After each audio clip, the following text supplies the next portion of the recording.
it's a fabulous circuit. It's again different to the previous one. You've got some altitude, but not as much as, obviously nothing like as much as the effect in Mexico. You haven't got the ultimate high speed or the variation in speed in a sequence of corners that you have in Mexico in Sector 2. So you're dealing with more medium speed corners, really. Turn 2 is particularly important circuit leading on to through Turn 3, which is effectively flat down the long straight. Turn coming up the infield, where they come up the sort of curving right-hander into a tight right corner. That's a tricky one. And then you've got a sequence of a couple of relatively slow, low-speed corners where having a strong front end is really important. Then you've got the high-speed 11 into the very tricky turn 12 that leads onto the start-finish straight, or straight. It's a long, curving straight. Turn 12 is probably the most important corner on the circuit, and it's a sort of medium speed corner, which you would think the McLarens would be well suited to.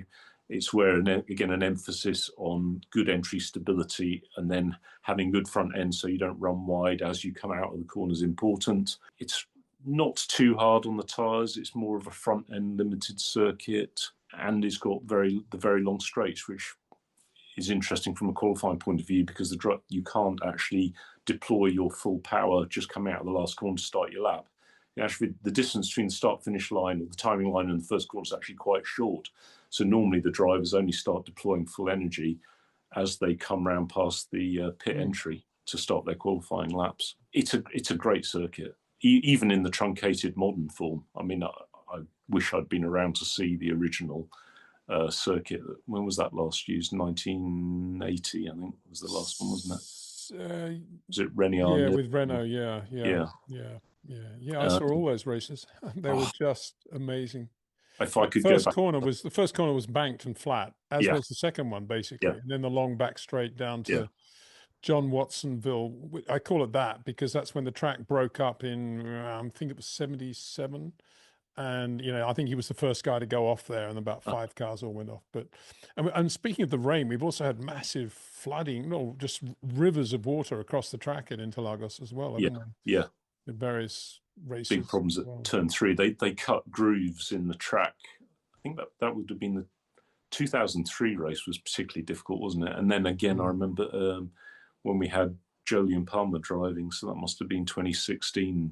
There was a lot of rain then. Was that when Romain Grosjean managed to crash on the laps to the grid, or the I think it was, yeah.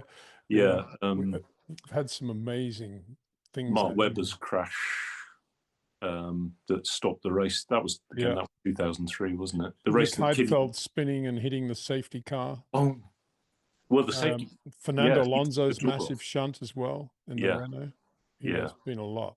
Yeah, it's a proper circuit. When you'd won there, you knew you'd done well because it was an epic track.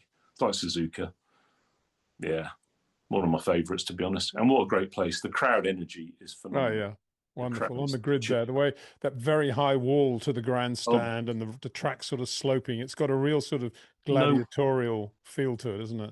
No one had warned me. So in 98, it was my second race as race engineer. Nick was on pole, and I got to the grid. Well, I got to go to the grid and realised I had to climb down this wall, and there were just footholds in the wall. There wasn't even any steps or anything. It was absolutely terrifying. And the thought of having to get back up there before the cars had come round again was that really got my heart going. But they put sort of steps there now, so it's a little bit easier. But yeah, heck of a track. I mean, a difficult combination of you have to decide where to set your downforce level, because Sector 2 requires high downforce, but obviously Sectors 1 and Sector 3 are effectively low downforce. So you can do the same lap time with 2 quite different cars, but come the race, you're not going to overtake in Sector 2. And so if you don't have the high speed, you don't have speed capability, you're going to struggle.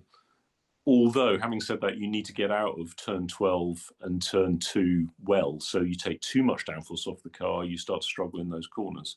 So that's an interesting challenge. Especially if it's sprint weekend, you've got no time to set the car up anyway. Yes, absolutely. Remember Lewis's epic performance there in 21. Yeah, I think that was peak Lewis, wasn't it? That was one of the best things I've ever seen. He should have got double points really that weekend. He should have. That was, if anybody deserved double points, it was Lewis. Yeah, absolutely. Anyway, Mark, thank you so much. Been so generous with your time. Thank you so much. Brilliant stuff.